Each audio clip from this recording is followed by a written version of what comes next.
Yes. Yes. Welcome, everybody. Cannabis News. I'm your host, Joe Klare. It is April 1st, 2019. Yes, it is April Fool's Day. But I'm really here. This is not April Fool's joke. This is not a hologram. This is just me here doing Cannabis News. You can believe your eyes. I know it's tough today. And by the way, I don't have any April Fool's pranks or jokes planned. I find it something that's difficult to pull off and be clever anymore. I mean, if you can get someone to fall for like a Rickroll or something like that, a classic, that's something. That's kind of funny. But for the most part, it's just an annoying waste of time that I'm not into. So if you're here expecting some sort of April Fool's pranks, I apologize. They are lacking today. Today, what we are talking about, Florida lawmakers advancing an industrial hemp bill.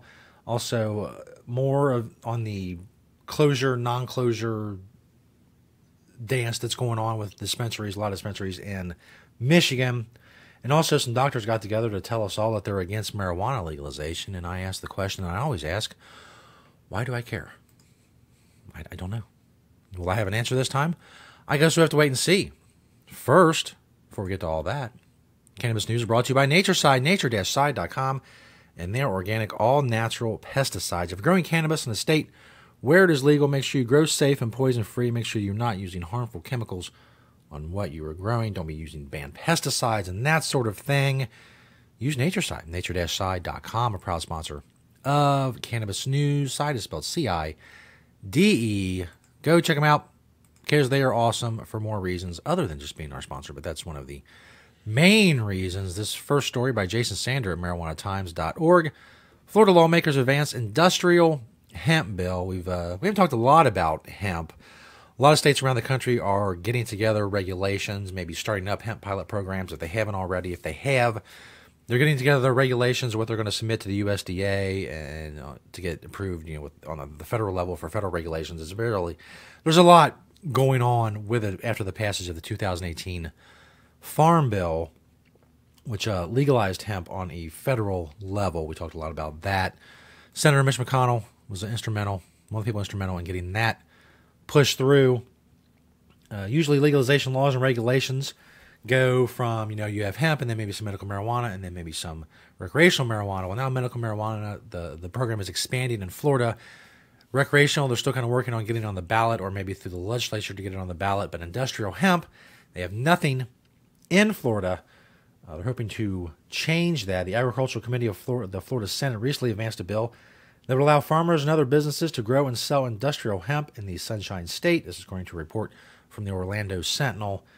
The bill would get Florida caught up with current federal regulations, as last year's Farm Bill included legal hemp in all states. Republican Senator Rob Bradley said the intent here is to get this emerging industry to be viable in the state of Florida and for us to be as cutting edge as possible, while also respecting the guide rails that the federal government has provided in this situation. We're going to push it. We're going to keep pushing it.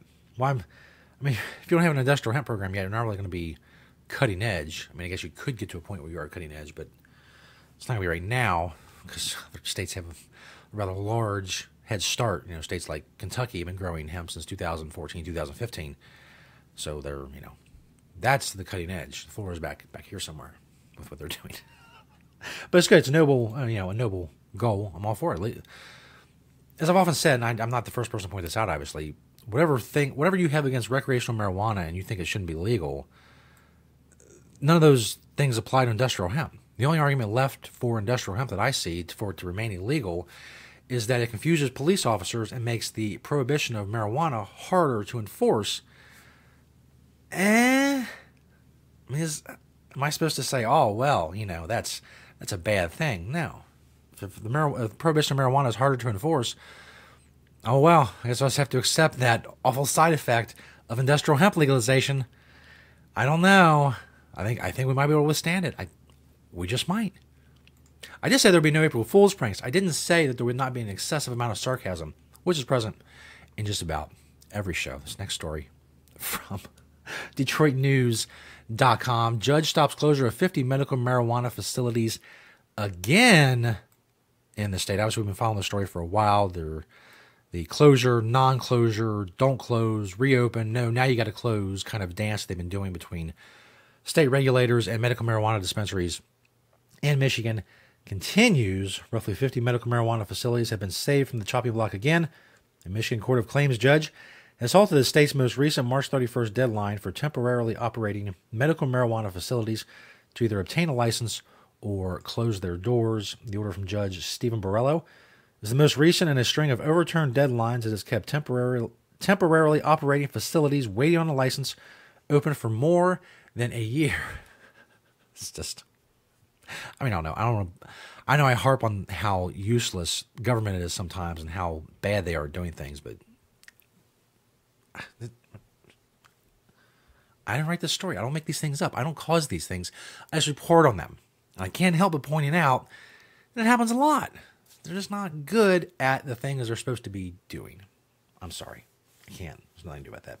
About 50 temporarily operating medical marijuana facilities that have submitted license applications to the state by February 15th, 2018, but we're still waiting on approvals from the state licensing board. I'm sorry. Again, that's not me. I didn't write that. I didn't do that. That's them. It's been more than a year. They can't approve some licenses. What are they doing? They're a board that approves licenses, but the licenses haven't been approved. What are they doing when they're there? Do they go to work? Do they go to an office? Do they go into a meeting, a board meeting room? What do they do while they're there? It's not this, apparently. They're not approving licenses, so what are they doing? I think it's a valid question. They're still waiting on approvals from the state licensing board. They risk receiving cease and desist letters and possible sanctions in the licensing process if they continue operating past Sunday. So we didn't approve your license that you got into us, but if you don't have a license, we're going to punish you for not having the license that we didn't get to you and we have not approved yet.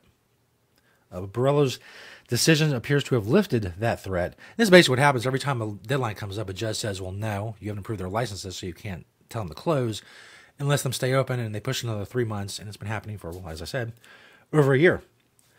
In a series of 6 orders Thursday and Friday, Borrello issued temporary restraining orders on the state in cases linked to 6 different provisioning centers that had asked the judge to stay the state's hand. The decisions apply to the facilities in those cases and, quote, other similarly situated facilities. So it continues in Michigan. You know what the state licensing board should do? They should approve the licenses. I don't know. I don't understand. Am I missing something? Just, if you want them to stay open, if they're qualified to stay open, just approve their license. You got a stamp? Does it take a signature? Is it like, I don't know. You got to have a stamp. Do people still use stamps? It says approved. Bam, just hit it. Just hit it as hard as you can. Get some ink on there. Just rub it in there, the stamp, and just bam, as hard as you can, right on there, approved. Send it to them. I don't know. Maybe it's a long, complicated process, and I'm not seeing it, so I guess we move on.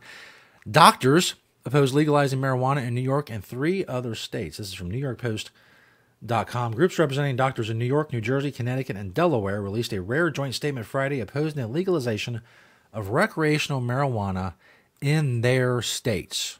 In other words, the states that they reside in and practice in. So let's go through just some of this. As physician leaders, you're a doctor. Just calm down. Physician leaders. Okay, so some other doctors got together and voted you king doctor.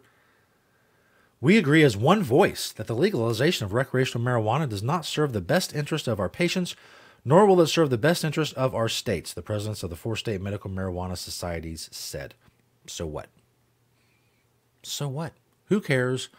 Why is it your business? Recreational marijuana does not serve the best interest of our patients. We'll talk to your patients about that. Why should everybody else be criminalized because you think your patients won't benefit from something? Nor will it serve the best interest of our states. Okay, that's your opinion, but the people who use, possess, sell marijuana, they're not infringing on the rights of anyone else, so why is it your business if they're not criminalized? And why is it in your interest to keep them being criminalized? We have serious concerns about the lack of scientific evidence that supports recreational marijuana use by adults and young adults. Who cares? So what? Why do I need scientific evidence of any sort to smoke a joint in the privacy of my own home without being considered a criminal? Why? Why is it your business? Who cares what you think? Who are you? Who are you? I know they list their names later. I'll say their names. You won't know them. They're nobody. They're a doctor in a state you don't live in, most likely. They're telling all the adults in their state, they have to be criminals if they use marijuana because these doctors think so. So what? So what? Let's continue. Most importantly, not enough research has been done to prove marijuana is safe. One, yes, it has, but that's beyond the point. Who cares if there hasn't? Let's say there's zero evidence that proves marijuana is safe. So what? So what? The people who use, consume, possess, grow, sell, fondle, look at marijuana are not infringing on the rights of anyone else, so your opinion is irrelevant. I don't care. You're king doctor in some state. I don't care. You're nobody. I'm not trying to be mean. I'm trying to be practical and give a little life lesson here. You are nobody. You're someone to your patients. You're someone to your family. You're someone to your friends. But to strangers who are being criminalized for using marijuana, you are no one. You are useless. You might as well be invisible. You might as well not exist. You have no effect on their life. They have no effect on your life. It's ridiculous. We go to these people. Oh, King Doctor, what do you think about this? Who cares? I don't care what King Doctor thinks about me using marijuana. If I go see King Doctor and I'm paying him money to give me King Doctor advice, then I'll take his advice, I'll mull it over, and I'll either do it or I won't. Or I'll do some of it, or I'll do part of it, or I'll do most of it. Whatever I decide, because I'm an adult human being. Even if I see King Doctor and I'm paying him to give me medical advice, it still doesn't give him control over my life. Even if I'm in the same room with him and he says, I don't think you should smoke marijuana. I say, well, I'll take that under advisement, doc. But I'll decide on my own. But these people aren't my doctor. They're not your doctor. They're King Doctors because they got votes from some other doctors. While they're getting kickbacks from pharmaceutical companies to take trips to Barbados to give speeches. Give me a break. The doctor said legislators need to look at potential significant harms, driving while impaired in accidents, creating and worsening mental health issues, and negative impacts on developing minds. No, they don't. They can, but they don't have to because it's another business. The huge increase in teen vaping causes great concern, and it's very possible that we may have a similar situation with legalized marijuana. Don't care. None of your business. You're nobody. We need to learn the lessons from history to ensure that any legalized marijuana product does not become the big tobacco of the 21st century. Two different substances. Dumb analogy. If you're trying to prove your intelligence, you're failing. States that are rushing towards legalization. Rushing. It's been 80 years. So fast. So much the fast that it's been moving. Continuing. We need to learn lessons from history to ensure the big tobacco. States are rushing to legalize recreational marijuana. They're ignoring how profit-driven corporations hook generations of Americans on cigarettes and opioids. Useless comparison. Marijuana is nothing like tobacco. It's certainly nothing like opioids. Killing millions and straining public resources. Cannabis has killed zero. Oh, I'm sorry, that's racist. Zero. How do I make a non-racist zero? Is it this? Is this a non-racist zero? There we go. This is the white supremacist zero. This is the non-racist normal zero. None. Nobody's been killed. Nobody. Cigarettes and opioids, that's not marijuana. It's a dumb analogy, and it doesn't matter. Even if marijuana did kill millions, it doesn't matter. If it's not infringing on the rights of anyone else to use, sell, look at it, snort a big butt up your nose. If it's not infringing on the rights of anyone else, it's no one's business. But it doesn't kill millions. It kills no one. This is an added bonus. The statement was signed by Thomas Majeski, president of New York Medical Society. Don't care, don't know. You're not my doctor. You should have no say on what people in New York do. Again, even your patients. All you can do is give them advice. You don't control people. You can't say, well, you shouldn't do this. You should be a criminal if you smoke marijuana. None of your business. Who else we got? John Poole, the New Jersey Medical Society. Oh, well, maybe. Is that? No, still nobody. Okay. Claudia Gruss of the Connecticut Medical Society. Oh, wait a minute. Claudia Gruss? Let me see. Hold on. No, still nobody. Now who else we got? Andrew Dalkey of the Delaware Medical Society. Oh, I don't know any of these people. None of them are my doctor. I don't care what any of them think. Shut up. I know a lot of you out there saying, well, they're doctors and they're experts and blah, blah, blah. So what? So what? If I go see them, they can give me their medical expertise. I pay my bill, whatever. They give me a service in exchange on the open marketplace. That's fine. But they don't control me, and I don't care what they're an expert in. I'm an expert in some things. Do I go to their house and tell them if their they're smoking a bowl wrong, or that's not the correct way to break up marijuana? Or do I give them writing advice? I've been writing for 17 years. I have a lot of expertise in writing. Do I critique their writing styles? Do I go through their peer-reviewed journal submissions and correct them? If they use an Oxford comma they're not supposed to, do I say, well, maybe that should be outlawed. Maybe they should go to jail for that? No, because it's none of my business. Write the way you want to write. I have expertise in writing. I can share it with you if you want to pay me to, and you can take it or leave it. Just like I can take or leave your medical advice. But if you're not even my doctor, why do I care? It's like me worrying about what somebody I don't follow on Twitter, what they're saying all the time. If I cared, I'd follow them. If I cared about your doctorly advice, I'd come see you and ask for it and pay you for it. But I don't. So I don't care. I don't follow you on Twitter because I don't care what you're saying. You're not my doctor in real life because I don't care what you have to say. It doesn't matter to me. And the notion that your opinion should make everyone who uses marijuana a criminal, that's stupid. Doctors, man. Doctors, police, law officers, they all think they got these political opinions should have the force of law because they're somebody special. Not really. Sorry. You're not. You're not any more special than anybody else. You went to medical school. Great. Good for you. One, you probably learned nothing about marijuana in that medical school you went to, but even if you did, I don't care. Your opinion's still irrelevant. You went to medical school. Okay. You're a doctor. You're getting paid to be a doctor. Good for you. Gives you no control over my life. None. Maybe a controversial opinion. I don't care. Shut up. Shut up, doctor whose names I already forgot. I don't care. Keep your opinions to yourself. I don't come to your house and tell you how to smoke weed. Don't tell me that I'm a criminal because you think I shouldn't smoke weed. I don't care how much expertise you think you have. It's not enough. You can be the most expert person in the world on marijuana. It's still not enough for you to have control over whether or not I use marijuana. You can know everything that's ever been known about marijuana and ever will be known. You can be omnipotent about marijuana and its effects and what it's going to do, but your opinion still does not rise to the level of being expert enough to tell me what to do in my own house. And it never will. There's never a level of expertise you can get to where you can control my life. And that's the bottom line. And that is not an April Fool's joke. I told you I didn't have any April Fool's jokes planned.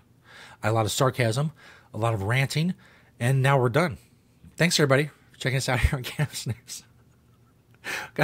So, hot out of the gate for the week. Check us out at marijuanatimes.org. Thank you to NatureSide, nature-side.com, and their organic, all-natural pesticides. Make sure you search the Marijuana Times on Apple Podcasts for the audio-only version of the show.